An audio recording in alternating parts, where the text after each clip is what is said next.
Europe is all over the map on what it intends to do with its relationship towards China.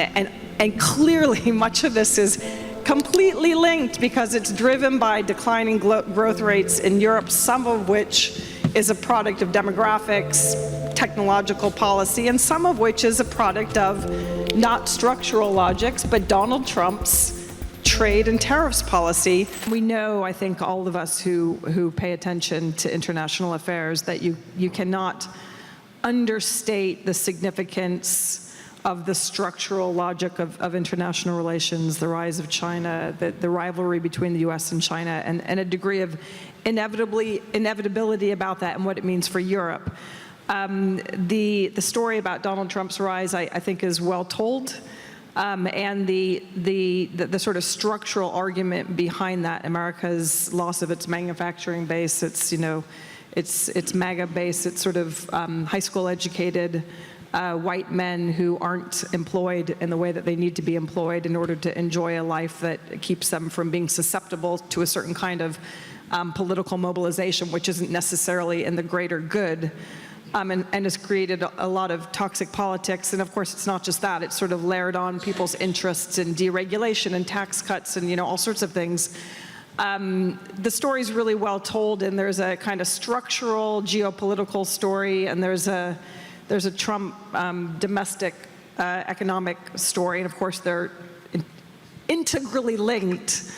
But I'm one of those few people who actually doesn't think it's just structural. I think that the US president, our president, my president, is unique and distinctive and singular, and that I don't think you can just, one individual is not the same as every other individual. So it does matter actually who we elect and who leads, and there's kind of a space there for having influence. Not any US president, despite this great geopolitical moment in which we live, would have a strong affinity for an economic policy that put tariffs as the chief tool of influence in this particular moment. It's not obviously something that flows from the geopolitical circumstances, and it's definitely one of the things that is having the most significant impact in this moment on how Europeans are grappling with the American problem. It's not only the Ukraine question,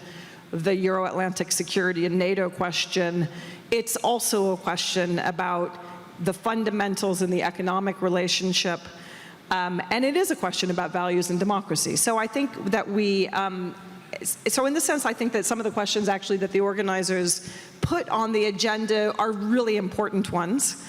And I do think that very difficult to talk about Europe. Europe is not aligned or integrated. It's divided. There's an effort to make Europe speak with one voice. I live in the UK. I'm never sure if that's Europe or not, nor are they. And it's an empirical question, and it's a policy question at the moment, as we know. But so therefore, hard to talk about Europe and the US. B, very difficult to predict exactly where Europe goes below the headline. Yes, less relevant on the big geopolitical questions. We hear many people say that Europe is less relevant to the US will shift its focus towards China. But if you actually look at much of what's going on, the US is actually spending a lot of time in the Middle East. Not obvious that that follows from a structural logic of international politics, but I understand the argument that there might be a price to be paid for not following that logic.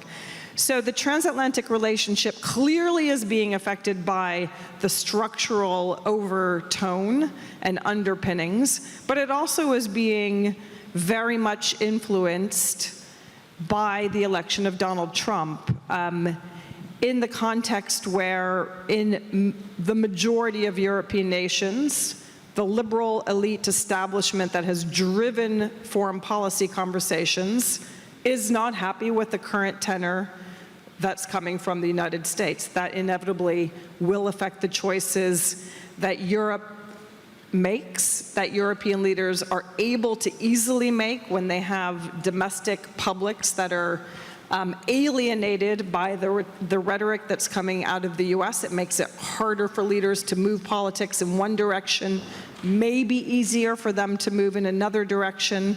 And then I guess I'll just sort of say, as a closing point, but we'll come back, I assume, to many of these questions.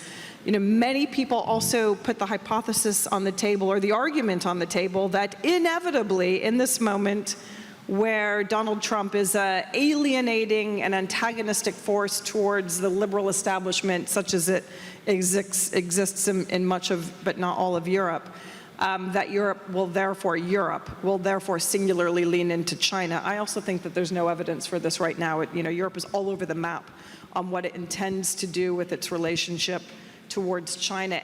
And clearly much of this is completely linked because it's driven by declining growth rates in Europe, some of which is a product of demographics, technological policy, and some of which is a product of not structural logics, but Donald Trump's trade and tariffs policy, which will make Europe's growth problems much more difficult if they're executed on at a time when Europe is supposed to be increasing its defense spending. So these are like phenomenally complex problems, and structure tells us a lot, but there's a whole lot that it doesn't actually tell us.